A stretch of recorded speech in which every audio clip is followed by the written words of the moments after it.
The pineal gland, a structure no larger than a grain of rice, hidden deep within the brain, yet responsible for one of the body's most important functions: timing. It helps regulate the circadian rhythm, the internal clock that decides when you feel awake and when rest becomes unavoidable. As darkness increases, the pineal gland releases melatonin, a hormone that signals nightfall. Heart rate slows, body temperature drops, and the nervous system begins to unwind.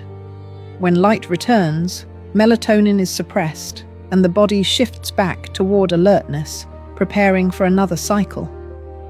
But this system is sensitive. Artificial light at night, irregular sleep, and constant stimulation can interfere with the signal. Melatonin is delayed. Sleep becomes lighter. Recovery becomes incomplete. And the effects reach beyond sleep. Hormone timing shifts. Immune function weakens. Mood and focus become less stable. The pineal gland does not create rest. It creates the conditions for it. It translates darkness into repair. Small, quiet, and rarely noticed, it keeps the body aligned with the rhythm of day and night. The pineal gland is a reminder that health is not only about effort, but timing. And when rhythm is lost, everything feels harder than it should.